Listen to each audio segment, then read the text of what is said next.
الحمد لله الحمد لله رب العالمين، الصلاة والسلام على سيد الأنبياء والمرسلين وعلى آله وأصحابه أجمعين। বন্ধুরাই আমার, ভাইরাই আমার, আমরা আলোচনা করতেছিলাম বিশ্বনবী জনাব মুহাম্মদুর রাসূলুল্লাহ সাল্লাল্লাহু আলাইহি ওয়াসাল্লামের জীবনী সম্পর্কে। আল্লাহর নবীর মাদানী জীবন ছিল শুধু যুদ্ধ আর যুদ্ধ নিয়ে ব্যস্ত। আজ আমরা আলোচনা করব না যুদ্ধ সম্পর্কে। কোন প্রকারের ত্যাগ শিকার ছাড়াই বনু নাজির যুদ্ধে মুসলমানগণের এক চমৎকার সাফল্য লাভ সম্ভব হয়। এর ফলে মদিনায় বসবাসকারী মুসলমানগণের অবস্থা বেশ মজবুত হয়ে ওঠে। পক্ষান্তরে মুনাফিকগণ বহুলাংশে হীনবল হয়ে পড়ে। এরপরে থেকে প্রকাশ্য মুসলমানগণের বিরুদ্ধে কোনো কিছু করার সাহস তারা হারিয়ে ফেলে। এরপর রাসূলুল্লাহ সাল্লাল্লাহু আলাইহি ওয়াসাল্লাম ওই সকল বেদুইনের খবরাখবর নেওয়ার জন্য উদ্যোগী হন যারা উহুদের যুদ্ধের পর মুসলমানগণকে এক কঠিন বিপদের মুখে ঠেলে দিয়েছিল এবং অত্যন্ত অন্যায়ভাবে ইসলাম প্রচারকদের উপর হামলা চালিয়ে তাদেরকে হত্যা করেছিল। এমন এক অবস্থার প্রেক্ষাপটে তাদের সাহস এতই বেড়ে গিয়েছিল যে তারা মদিনা আক্রমণ চিন্তা ভাবনা করেছিল। বনু নাজির যুদ্ধ হতে মুক্ত হয় রাসূল সাল্লাল্লাহু আলাইহি ওয়াসাল্লাম যখন সেই ওয়াদা ভঙ্গকারী বেদুইনদের শাস্তি করার কথা চিন্তা ভাবনা করেছিলেন, এমন সময় হঠাৎ সংবাদ প্রাপ্ত হন যে বনু গাফতানের দুটি গোত্র বনু মুহারিব এবং বনু সালাবা মুসলমানগণের বিরুদ্ধে যুদ্ধের জন্য বেদুইন পল্লীবাসীদের মধ্য থেকে সৈন্য সংগ্রহ করেছে। এই সংবাদ প্রাপ্ত হওয়ার সঙ্গে সঙ্গে নবী করিম সাল্লাল্লাহু আলাইহি ওয়াসাল্লাম নাজর আক্রমণের সিদ্ধান্ত গ্রহণ করতে থাকেন। উদ্দেশ্য ছিল সেই সকল পাষাণ হৃদয় বেদুইনদের মনে এমন ভাবে ভীতির সঞ্চার করা যারা মুসলমানগণের বিরুদ্ধে পূর্বের ন্যায় কোন কার্যক্রমের পুনরাবৃত্তি করতে তারা সাহসী না হয়। এদিকে উদ্ধত বেদুইনদের মধ্য থেকে যারা লুণ্ঠনের প্রস্তুতি গ্রহণ করেছিল মুসলমানগণের আকস্মিক আক্রমণে তারা ভীত সন্ত্রস্ত অবস্থায় পালন করে পাহাড়ের চূড়ায় আশ্রয় গ্রহণ করে মুসলিমগণের সকল লুণ্ঠনকারী গোত্র সময়ের উপর আধিপত্য প্রতিষ্ঠার পর নিরাপদে মদিনা প্রত্যাবর্তন করেন। জীবনী লেখকগণের সময়ের একটি নির্দিষ্ট যুদ্ধের কথা উল্লেখ করেছেন যা চতুর্থ হিজরি রবিউল আখির কিংবা জামাদিউল উলা মাসে নাজদে সংঘটিত হয়েছিল। তারা এই যুদ্ধকে জাতুরিকা বলে উল্লেখ করেছেন। অবশ্যই সময় নাজদ ভূমিতে একটি যুদ্ধ যে সংঘটিত হয়েছিল তাতে কোনো সন্দেহ নেই, কারণ তখন মদিনার পরিস্থিতি ঠিক সেই রূপে ছিল।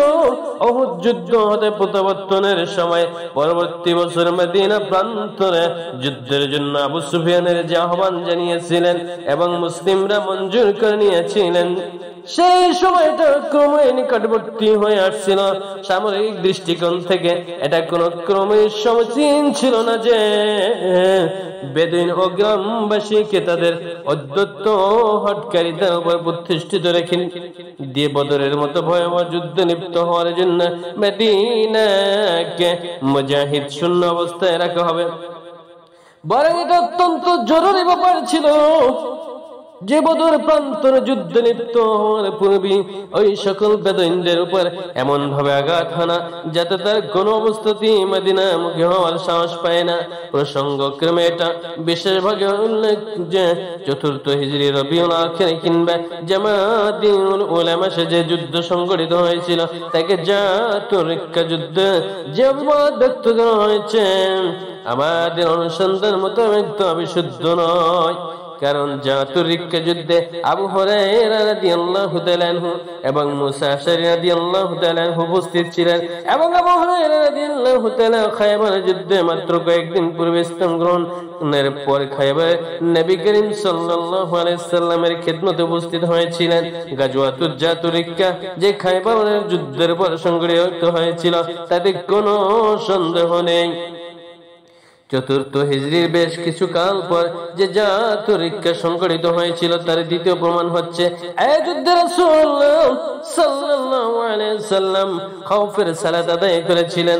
খাউফের সালাত সর্বপ্রথম আদায় করা হয় গাজওয়ায়ে আসফানে। আর গাজওয়ায়ে আসফান যে খন্দক যুদ্ধের পরে সংঘটিত হয়েছিল এতে কোনো সন্দেহ নেই। খন্দকের যুদ্ধ সংঘটিত হয়েছিল পঞ্চম হিজরির শেষ ভাগে। প্রকৃতপক্ষে গাজওয়ায়ে আসফান ছিল হুদায়বিয়া সফরের একটি প্রাসঙ্গিক ঘটনা, আর হুদায়বিয়া সফর ছিল ষষ্ঠ হিজরির শেষ ভাগের ঘটনা। সেখানে প্রত্যাবর্তনের পর রাসূলুল্লাহ সাল্লাল্লাহু আলাইহি ওয়াসাল্লাম খায়বার অভিমুখে রওনা হয়েছিলেন। এই সূত্র থেকে প্রমাণিত হচ্ছে যে জাতুর রিক্কা যুদ্ধ খায়বার যুদ্ধের পরে সংঘটিত হয়েছিল। যুদ্ধ অবস্থায় সালাতে খাউফে সালাত বলা হয়। এই সালাতের একটি নিয়ম হচ্ছে অর্ধ সংখ্যক সৈন্য অস্ত্রে শস্ত্রে সজ্জিত অবস্থাতে ইমামের পিছনে সালাত আদায় করবেন, আর বাকি অর্ধেক সৈন্য অস্ত্র শস্ত্র সজ্জিত অবস্থায় শত্রুদের প্রতি লক্ষ্য রাখবেন। এক রাকাত সালাতের পর দ্বিতীয় অর্ধেকের ইমামের পিছনে চলে আসবেন এবং প্রথম অর্ধেক শত্রুদের প্রতি দৃষ্টি রাখার জন্য চলে যাবেন। ইমাম দ্বিতীয় রাকাত পুরো করে নেবেন এবং সেনাবাহিনীর উপর দল নিজ নিজ সালাত পালাক্রমে পুরো করে নেবেন। সঙ্গে সংগতিশীল এ সালাত আরো কয়েকটি নিয়ম রয়েছে যা যুদ্ধ অবস্থার সঙ্গে সম্পর্ক রেখে আদায় করা হয়ে থাকে। বিস্তারিত বিবরণের জন্য হাদিসের কিতাব সমূহে আমরা এর যথেষ্ট দলিল পেয়ে থাকি। এরপর হলো দ্বিতীয় বদর যুদ্ধ। দ্বিতীয় বদর যুদ্ধ আরবদের প্রভাবের বুদ্ধিবৃত্তির মূল উৎপাদন করা এবং বেদুইনদের অনিষ্ট থেকে স্বস্তি লাভের পর মুসলিমগণ তাদের প্রবল পরাক্রান্ত শত্রু কুরাইশদের সঙ্গে পুনরায় যুদ্ধে লিপ্ত হওয়ার জন্য প্রস্তুতি শুরু করে দেন। কারণ বছর দ্রুত শেষ হয়ে আসছিল এবং উহুদ যুদ্ধ শেষ। এক পক্ষের ঘোষিত এবং অন্য পক্ষের সমর্থিত সময় ক্রমেই ঘনিয়ে আসছিল। রাসূলুল্লাহ সাল্লাল্লাহু আলাইহি ওয়াসাল্লাম এবং সাহাবায়ে কেরাম রাদিয়াল্লাহু তাআলা আনহু এর জন্য এটা অবশ্যই কর্তব্য ছিল যে তারা যুদ্ধক্ষেত্রে উপস্থিত হয়ে আবু সুফিয়ান এবং কওমের সঙ্গে যুদ্ধ করবেন এবং হিকমত ও কৌশলের সঙ্গে যুদ্ধে যাতা ঘোরাবেন যে দল বেশি হেদায়েত প্রাপ্ত এবং স্থায়িত্ব লাভের উপযুক্ত অবস্থায় মূল সঙ্গত ভাবে তাদের দিকে ফিরে যাবে। সুতরাং চতুর্থ হিজরির শাবান মোতাবেক 626 খ্রিস্টাব্দের জানুয়ারি মাসে রাসূলুল্লাহ সাল্লাল্লাহু আলাইহি ওয়াসাল্লাম মদিনার ব্যবস্থাপনার দায়িত্ব আব্দুল্লাহ ইবনে রাওহা রাদিয়াল্লাহু উপর ন্যস্ত করে বিঘোষিত বদর অভিমুখে রওনা হন। তার সঙ্গে ছিলেন 1000 সাহাবী এবং ঘোড়া ছিল 10টি। তিনি পতাকা প্রদান করেন আলী রাদিয়াল্লাহু তাআলা আনহু এর হস্তে। অতঃপর বদরে পৌঁছে মুশরিকদের অপেক্ষায় শিবির সন্নিবেশন করেন। অপরদিকে আবু সুফিয়ান 50 জন ঘোড়সওয়ার সহ 2000 মুশরিক সৈন্য নিয়ে রওনা হয়। অতঃপর মক্কাতে এক মারহালা দূরত্বে মারজুওয়াহ নামক স্থানে পৌঁছে মাজিন্না নামক প্রসিদ্ধ ঝর্ণার নিকট শিবির স্থাপন করে। কিন্তু মক্কা হতে রওনা হওয়ার পর থেকে যুদ্ধের ব্যাপারে সে নিরুৎসাহিত বোধ করতে থাকে। মুসলিমগণের সঙ্গে বারংবার যুদ্ধে লিপ্ত হওয়ার কথা চিন্তা করে অন্তঃকরণ ভয় প্রকম্পিত হতে থাকে। মারজুয়ারানে পৌঁছে সে সম্পূর্ণরূপে মনোবল হারিয়ে ফেলে এবং মক্কা প্রত্যাবর্তনের অজুহাত খুঁজতে থাকে। অবশেষে সে নিজ সঙ্গী সাথীদের বলল, হে কুরাইশগণ, এ সময়টি যুদ্ধের উপযুক্ত সময় নয়। ওই সময় হচ্ছে যুদ্ধের জন্য উপযুক্ত যখন ভূমি সজীব থাকবে, জীবন জানোয়ার ঘাস খেতে পাবে এবং তোমরা দুগ্ধ পান করতে পারবে। এখন শুষ্ক অবস্থা বিরাজমান রয়েছে, অতএব আমি প্রত্যাবর্তন করার মনস্থ করেছি, তোমরা আমার সঙ্গে প্রত্যাবর্তন করো। অবস্থা দেখে মনে হচ্ছিল যে সৈন্যদের সকলেই যেন ভীত সন্ত্রস্ত হয়ে পড়েছিল, কারণ কোন প্রকার বিরোধিতা ছাড়াই সকলেই ফিরে যাওয়ার প্রস্তাবে সম্মতি জ্ঞাপন করলো। সফর অব্যাহত রাখা কিংবা মুসলমানগণের সঙ্গে যুদ্ধ করার ব্যাপারে কেউ মত দেয়নি।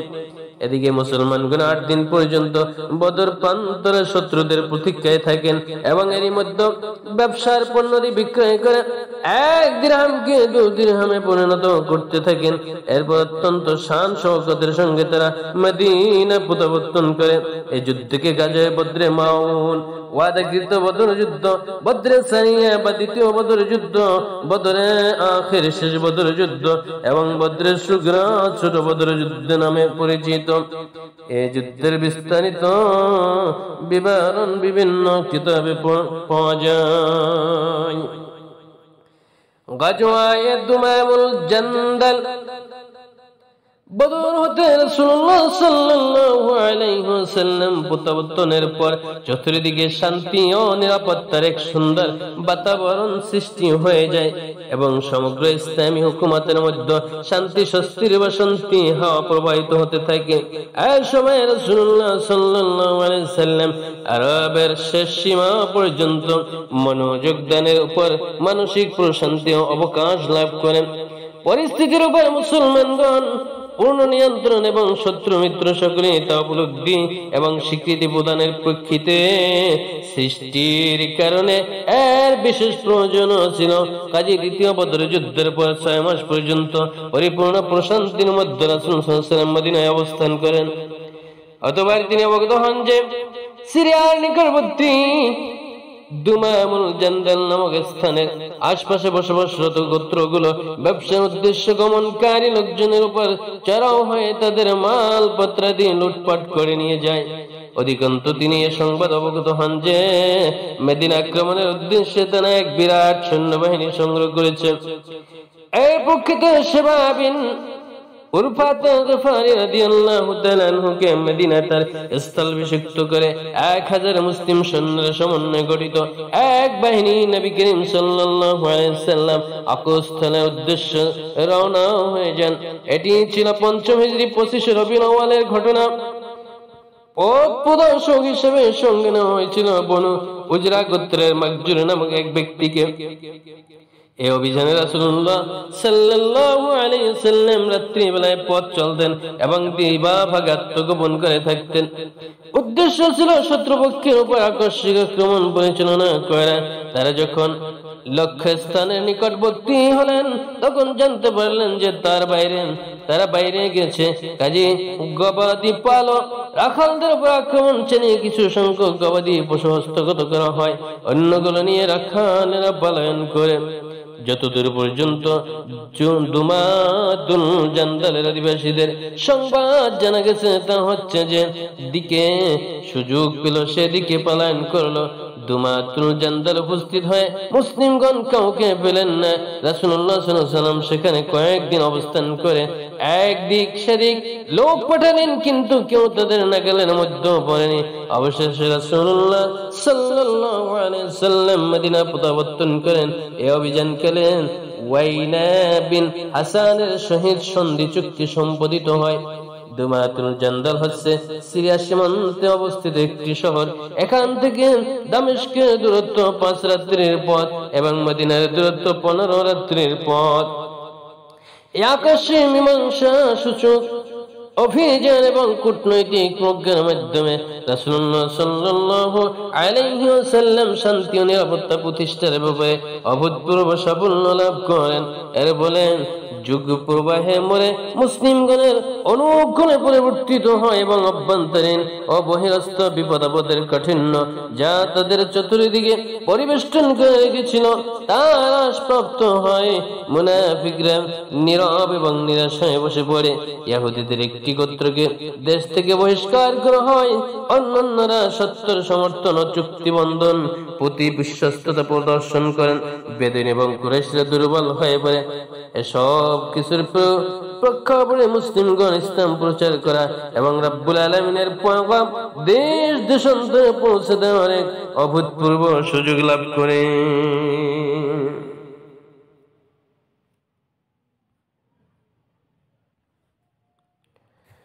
এরপরের ঘটনা হলো খন্দকের যুদ্ধ। এ ব্যাপারে সংশ্লিষ্ট সাহাবাগণের গোপনীয়তা রক্ষা করা সত্ত্বেও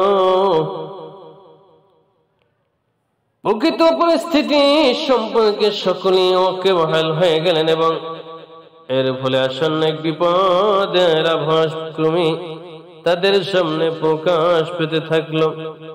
প্রকৃত পক্ষে মুসলিমগণ সে সময় এক অত্যন্ত নাজুক পরিস্থিতির সম্মুখীন হয়েছিলেন। পিছনে ছিল বনু কুরাইজা, যাদের আক্রমণ প্রতিরোধ করার মতো উপযুক্ত কোন ব্যবস্থাই মুসলমানগণের ছিল না। সম্মুখভাগে ছিল অস্ত্র শস্ত্রে সুসজ্জিত মুশরিক বাহিনী, যাদের সম্মুখ থেকে সরে আসা কোনো ক্রমে সম্ভব ছিল না।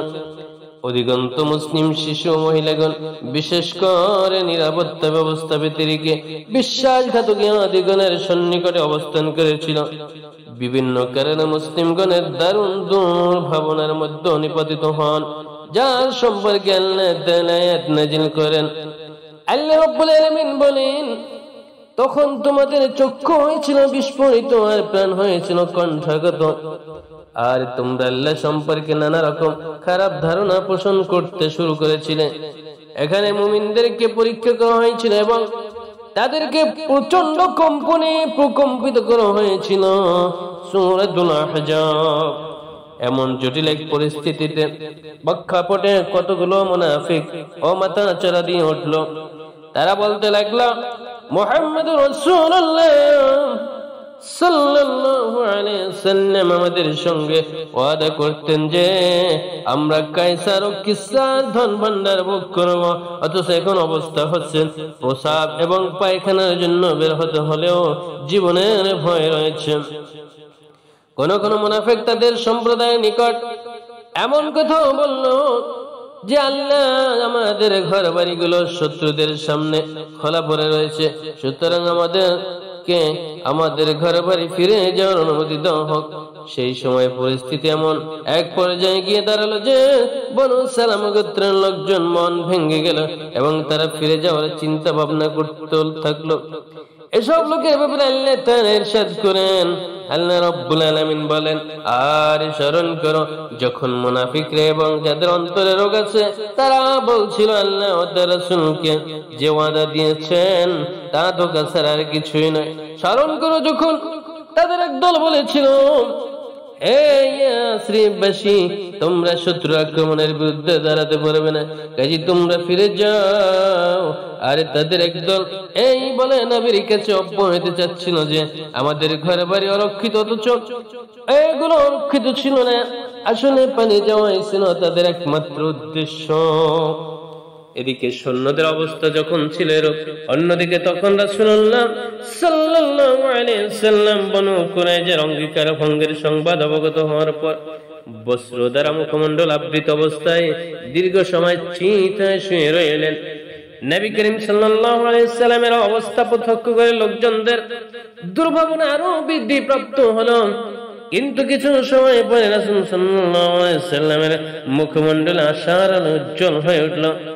আল্লাহু আকবার বলে উঠে দাঁড়িয়ে বললেন, ও মুসলমানগণ, সাহায্য এবং তোমাদের বিজয় শুভ সংবাদ শুনে নাও। অতঃপর উদ্ভূত পরিস্থিতি মোকাবেলার জন্য নবী করিম সাল্লাল্লাহু আলাইহি ওয়াসাল্লাম এক কর্মসূচি প্রণয়ন করেন এবং তার ব্যবস্থা হিসেবে মদিনার নিরাপত্তা বিধানের জন্য সেনাবাহিনীর একটি অংশকে সেখানে প্রেরণ করেন।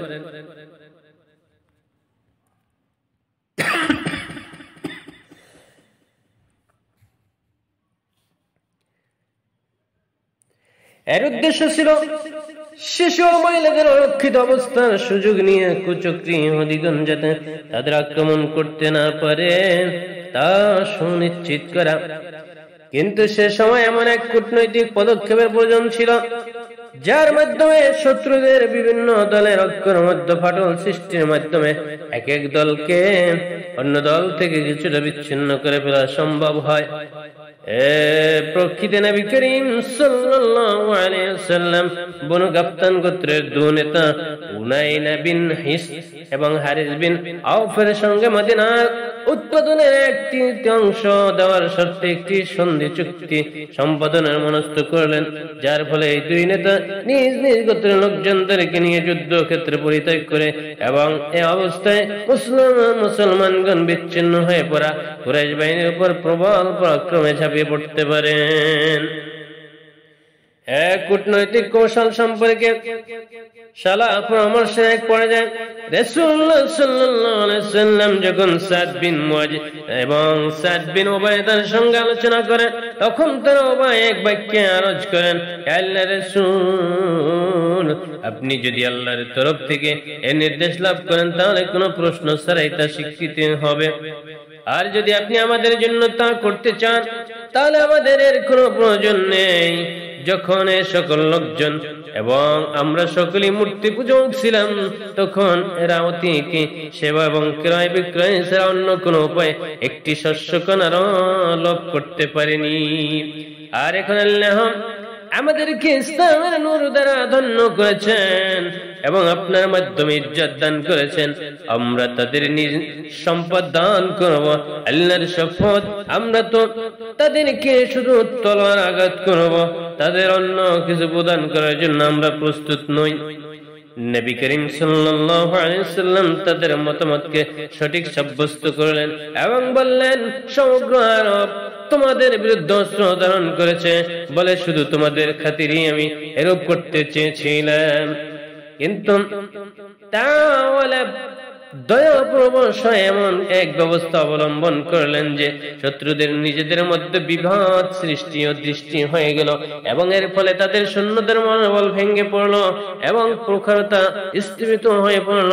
ঘটনাটি হলো বনু গাফতান গোত্রের নুয়াইম ইবনে মাসউদ ইবনে আমির আজ্জাই রাসূল সাল্লাল্লাহু আলাইহি ওয়াসাল্লামের খিদমতে হাজির হয়ে আরজ করলেন, হে আল্লাহর রাসূল সাল্লাল্লাহু আলাইহি ওয়াসাল্লাম, আমি মুসলিম হয়ে গেছি, কিন্তু আমাদের সম্প্রদায়ের লোকেরা আমার ইসলাম গ্রহণের সংবাদ জানতে পারেনি, সুতরাং আপনি আমাকে কোনো আদেশ করুন। রাসূলুল্লাহ সাল্লাল্লাহু আলাইহি ওয়াসাল্লাম বললেন, ব্যক্তি হিসেবে যেহেতু তুমি নিতান্তই একক, সেহেতু কোনো সামরিক পদক্ষেপ তোমার পক্ষে সম্ভব নয়, তবে তাদের ঐক্য ফাটল ধরানো এবং তাদের মনোবল নষ্ট করার মতো কোনো কৌশল তুমি অবলম্বন করতে পারো, কারণ শত্রুপক্ষকে ঘায়েল করার ব্যাপারে এসব কূটকৌশল অত্যন্ত মূল্যবান। যুদ্ধ অর্থ হচ্ছে কূটকৌশলের খেলা। এ প্রকৃতি নুয়াইম তৎক্ষণাৎ বনু কুরাইজার উদ্দেশ্যে রওনা হয়ে গেলেন। জাহিলিয়াত যুগে বনু কুরাইজার সঙ্গে নুয়াইমার সম্পর্ক ছিল। তিনি সেখানে গিয়ে বললেন, আপনাদের এবং আমার মধ্যে যে পারস্পরিক সম্পর্ক বিদ্যমান রয়েছে, আপনারা অবশ্যই তার স্বীকৃতি প্রদান করবেন। তারা বলল, জি হ্যাঁ। নুয়াইম বলল, তাহলে আপনারা এই কথাটা অবশ্যই স্বীকার করবেন যে কুরাইশদের ব্যাপারটা আপনাদের ব্যাপার হতে সম্পূর্ণ ভিন্নতর। এই অঞ্চলে আপনাদের নিজেদের, এখানে আপনাদের ঘর বাড়ি সহায় সম্পদ সবকিছু রয়েছে, আর রয়েছে পরিবার পরিজন।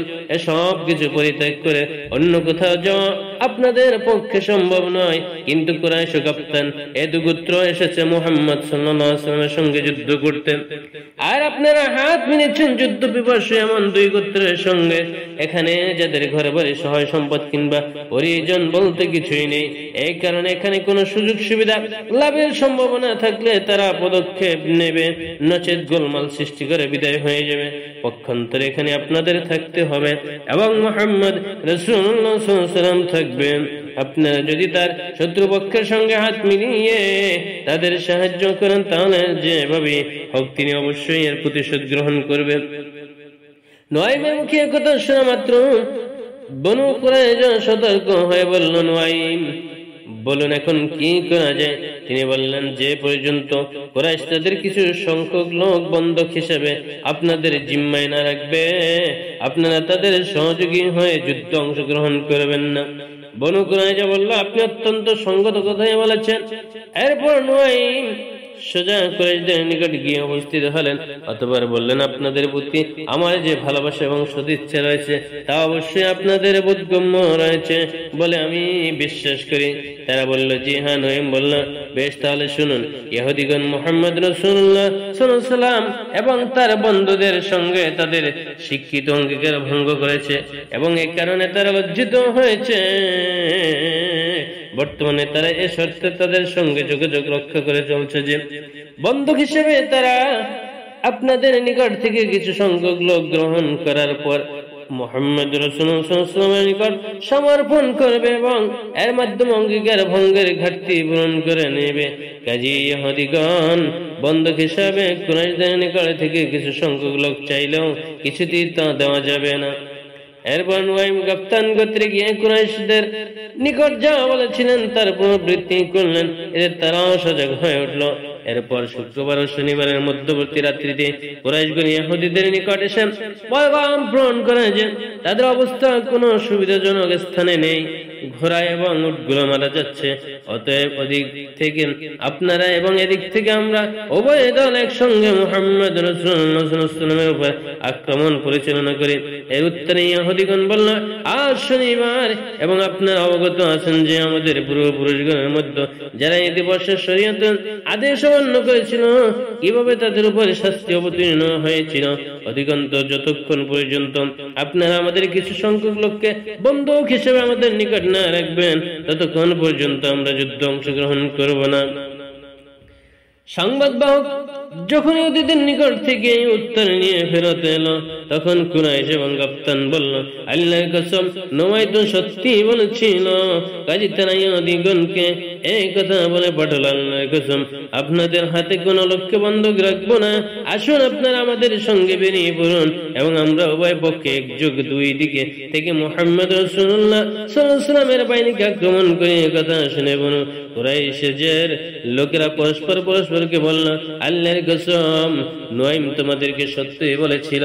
এবং উভয় পক্ষের পারস্পরিক সাহায্য সহযোগিতা এবং নির্ভরশীলতার পথ বন্ধ হয়ে সম্পর্কের ক্ষেত্রে ভাঙন সৃষ্টি হয়ে গেল, যার ফলশ্রুতিতে তাদের সাহস এবং মনোবল ভেঙে পড়ল।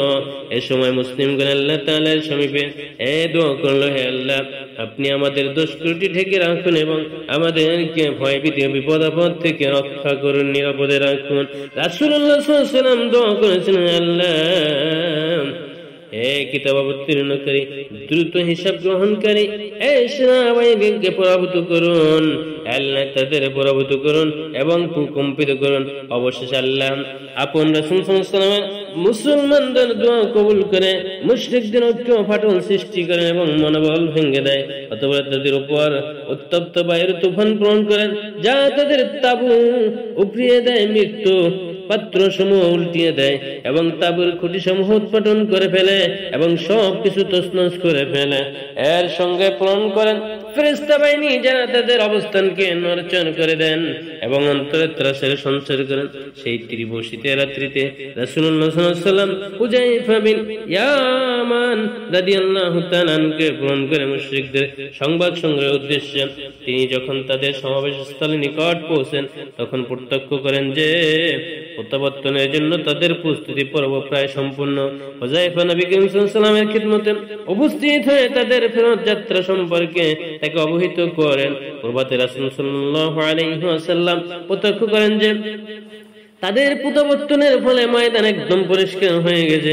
কোন প্রকার সাফল্য লাভ ছাড়াই গভীর অসন্তোষ এবং ক্রোধ মুসলিমগণের শত্রুদের আল্লাহ তাআলা ফেরত পাঠিয়ে তাদের সঙ্গে যুদ্ধ করার জন্য একাকী যথেষ্ট হয়েছেন।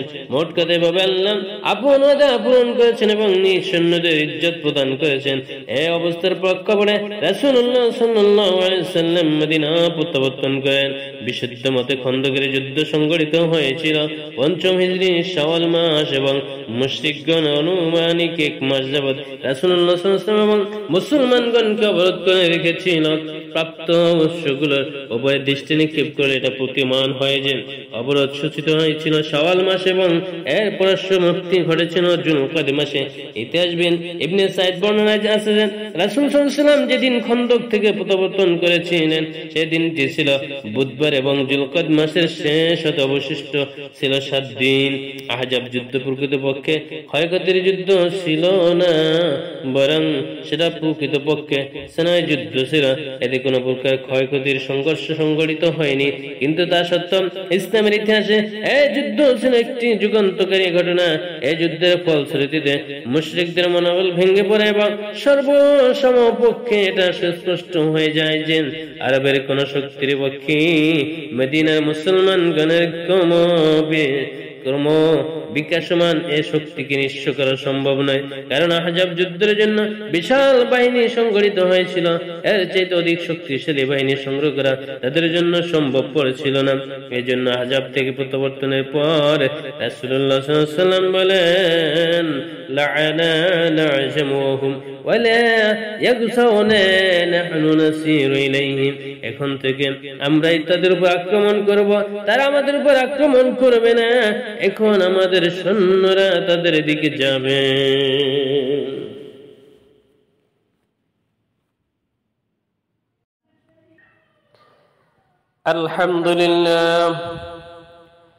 আলহামদুলিল্লাহ রাব্বিল আলামিন আসসালাতু ওয়াসসালামু আলা